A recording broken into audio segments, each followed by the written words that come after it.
नमस्कार दोस्तों। कैसे हैं आप सब। मैं आशा करता हूँ आप सब अच्छे से होंगे।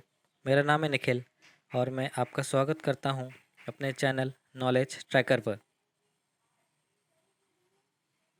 आज हम अपोलो 11 मिशन के बारे में और जानकारी पाएंगे कि कैसे इस मिशन के दौरान एस्ट्रोनॉट्स मून तक गए और सेफली वापस आए। तो बहुत मज़ा आने वाला है, अंत तक ज़रूर देखिएगा। आइए चलते हैं इस नॉलेज की ट्रैक पर।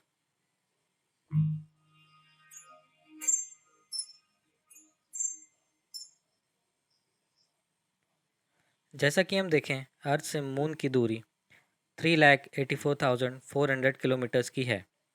इतनी दूर जाने के लिए एक स्ट्रॉन्ग रॉकेट की ज़रूरत पड़नी ही थी, इसलिए सैटर्न 5 रॉकेट बनाया गया।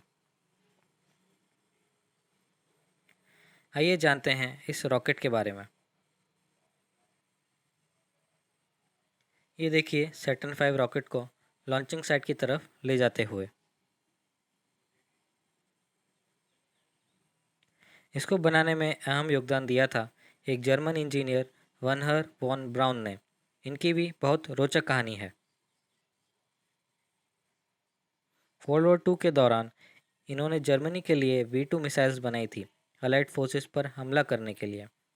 वर्ल्ड वॉर 2 के ख़त्म होने के बाद इनका टैलेंट देखते हुए अमेरिकी सरकार ने इन्हें स्पेस रॉकेट को अपने लिए डेवलप करने का मौका दिया। आइए रॉकेट की स्पेसिफिकेशन देखते हैं। इसकी हाइट 111 मीटर्स या 363 फीट्स की थी। ये स्टैचू ऑफ लिबर्टी से तकरीबन 18 मीटर्स लंबा था। इसका वजन 28 लाख किलोग्राम था, जो कि करीब 700 एशियन एलिफेंट्स के वजन के बराबर था। इसका थ्रस्ट 3.5 करोड़ न्यूटन्स का था। इसकी अर्थ ऑर्बिट तक पेलोड ले जाने की कैपेसिटी 130 टन्स की थी और मून ऑर्बिट तक पेलोड ले जाने की कैपेसिटी 50 टन्स की थी। ये एक 3 स्टेज रॉकेट था। थर्ड स्टेज के ऊपर इंस्ट्रूमेंट यूनिट था, जिसमें लूनर मॉड्यूल था। सेकंड पिक्चर में देखिए कैसे लूनर मॉड्यूल पैक हुआ है। इंस्ट्रूमेंट यूनिट के ऊपर सर्विस मॉड्यूल और उसके ऊपर कमांड मॉड्यूल था, जिसमें एस्ट्रोनॉट्स बैठे थे। थर्ड पिक्चर में देखिए सारे मॉड्यूल्स अच्छे से दिख रहे हैं। कमांड मॉड्यूल और सर्विस मॉड्यूल को साथ में CSM बोला जाता था। अब इसके लॉन्च को देखते हैं। अपोलो 11 16 जुलाई 1969 को कैनेडी स्पेस सेंटर फ्लोरिडा से सुबह 9:32 पर लॉन्च किया गया था। इसका फर्स्ट स्टेज, जिसे 1C बोला जाता था, वो सेपरेट हुआ ठीक 2 मिनट 42 सेकंड के बाद। इस स्टेज की फ्यूल कैपेसिटी 2.5 लाख किलोग्राम्स की थी। इसमें प्रोपेलेंट्स यूज़ करे गए थे, वो थे RP1 केरोसिन और लिक्विड ऑक्सीजन। ये अर्थ सरफेस से करीबन 67 किलोमीटर्स ऊपर सेपरेट हुआ और उस समय इसकी स्पीड 2.7 किलोमीटर्स पर सेकंड की थी। इसका सेकंड स्टेज लॉन्च के 9 मिनट 12 सेकंड बाद सेपरेट हुआ। इस स्टेज की कैपेसिटी थी 1.5 लाख किलोग्राम्स फ्यूल कैरी करने की। इसमें प्रोपेलेंट यूज़ करे गए थे लिक्विड हाइड्रोजन और लिक्विड ऑक्सीजन। ये अर्थ सरफेस से 175 किलोमीटर ऊपर सेपरेट हुआ और उस समय इसकी स्पीड थी 6.7 किलोमीटर्स पर सेकेंड।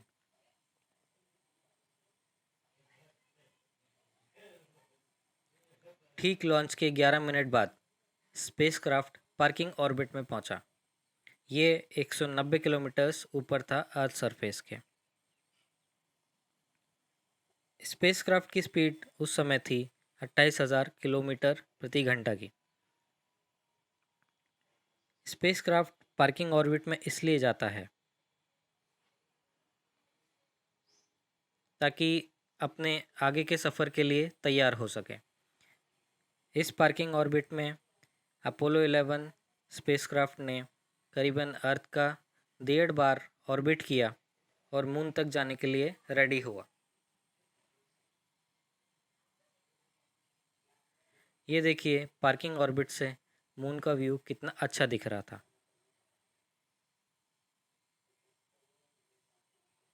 आइए जानें मून तक का पाथ और ये फिगर 8 में क्यों था।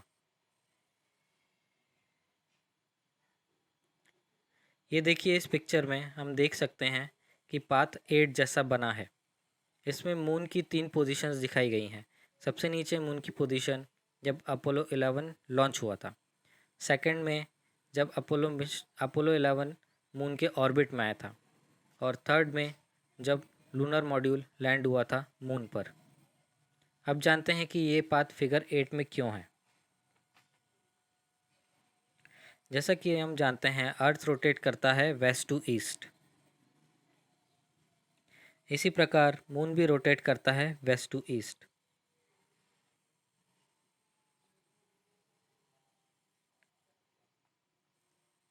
जैसा हम जानते हैं, फ्यूल कितना कीमती होता है स्पेस मिशंस में, तो इंजीनियर्स ने सोचा क्यों ना ग्रेविटी का इस्तेमाल किया जाए। अर्थ के रोटेशन की वजह से स्पेसक्राफ्ट को ग्रेविटेशन का पुश मिलता है, जिसे ग्रेविटी असिस्ट कहते हैं।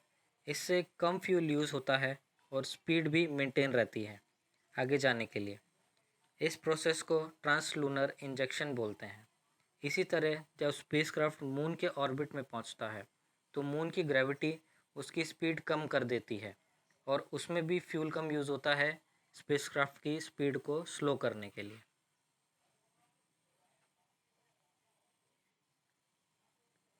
अपोलो 11 का थर्ड स्टेज सेपरेशन लॉन्च के 2 घंटे 44 मिनट के बाद हुआ। इस समय उसकी हाइट 305 किलोमीटर की थी और स्पीड थी 10.9 किलोमीटर्स पर सेकंड की। इसमें भी प्रोपेलेंट लिक्विड हाइड्रोजन और लिक्विड ऑक्सीजन इस्तेमाल किया गया था। अब ये मून के पाथ पर निकल चुका था।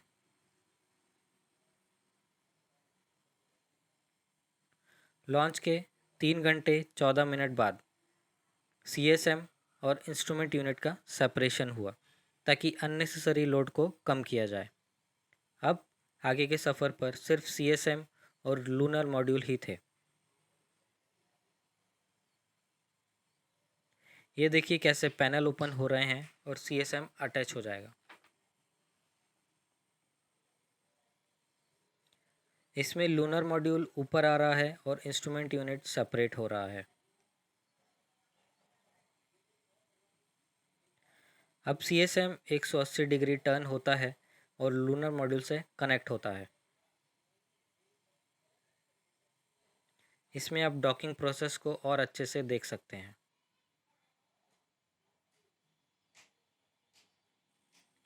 लॉन्च के 4 घंटे 17 मिनट के बाद डॉकिंग प्रोसेस कंप्लीट होता है और स्पेसक्राफ्ट मून तक जाने के लिए रेडी हो जाता है। तकरीबन 3 दिन की जर्नी तय करने के बाद स्पेसक्राफ्ट मून के पार्किंग ऑर्बिट में पहुंचता है। ये ऑर्बिट मून सरफेस से 122 किलोमीटर ऊपर था और उस समय स्पेसक्राफ्ट की स्पीड 5800 किलोमीटर प्रति घंटा की थी, जो कि मून की ग्रेविटी से और कम हो जाती है।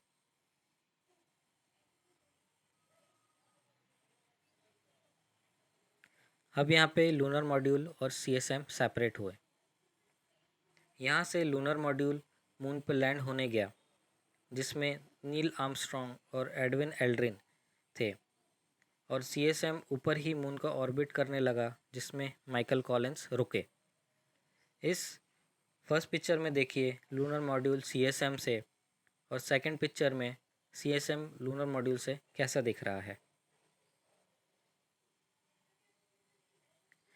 ये माइकल कॉलिंस CSM में मून के ऑर्बिट में हैं। मून पे अपोलो 11 की लैंडिंग साइट थी, जिसका नाम था सी ऑफ ट्रैंक्विलिटी।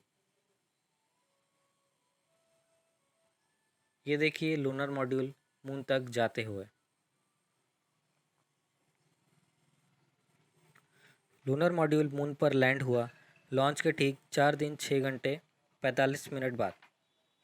करीबन 7 घंटे वहाँ का वातावरण चेक करने के बाद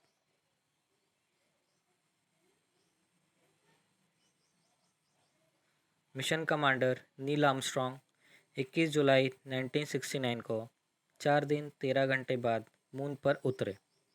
उतरते ही उन्होंने फेमस कोट कहा कि that's one small step for a man, one giant leap for mankind. इस इवेंट को लाइव पृथ्वी पर तकरीबन 50 करोड़ लोगों ने टीवी पर देखा। उनके बाद lunar module commander Edwin Buzz Aldrin उतरे मून पर।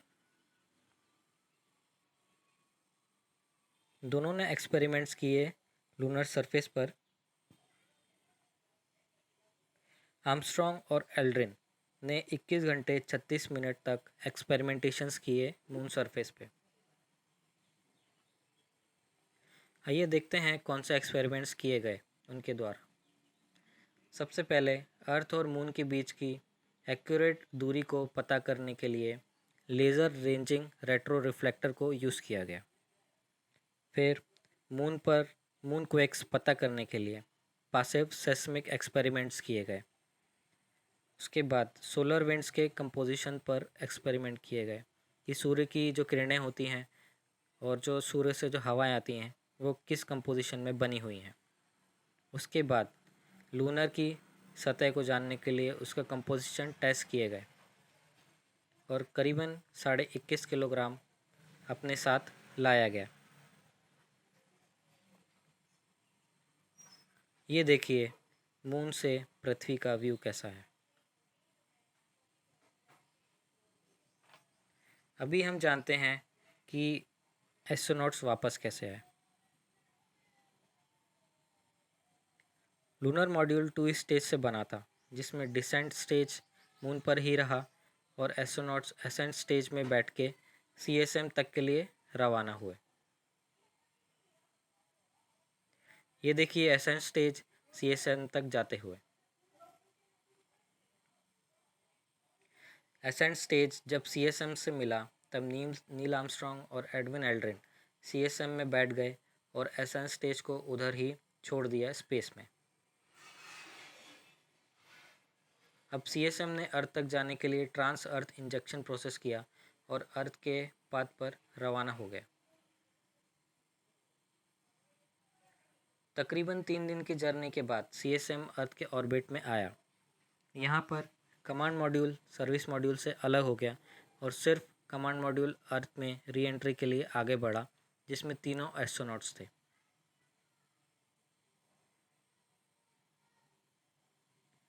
ये देखिए कमांड मॉड्यूल की पोजीशन अर्थ में एंट्री के लिए कैसी थी। ये पैसिफिक ओशन में उतरा था। यहाँ पर यूएस नेवी ने, जो कि वहाँ पहले से ही पहुँच चुकी थी, उन्हें कमांड मॉड्यूल से उतारा और यूएस तक लेके आए। एस्ट्रोनॉट्स 24 जुलाई 1969 को अर्थ पर लैंड हुए, लॉन्च के ठीक 8 दिन 3 घंटे और 18 मिनट के बाद। यहाँ पर इनको 3 हफ्तों तक क्वारंटीन रखा गया, इस डर से कि कहीं ये मून का कोई बैक्टीरिया या वायरस तो कैरी नहीं कर रहे अपने साथ। 3 हफ्तों के क्वारंटीन के बाद सारे मेडिकल चेकअप्स क्लियर होने के बाद उनका स्वागत हीरोज़ की तरह किया गया और अब ये ग्लोबल हीरोज़ बन चुके थे।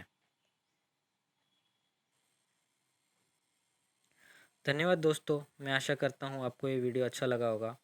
प्लीज़ लाइक, शेयर और सब्सक्राइब कीजिएगा। मैं आगे भी ऐसे मज़ेदार टॉपिक्स के वीडियो लाता रहूँगा। धन्यवाद।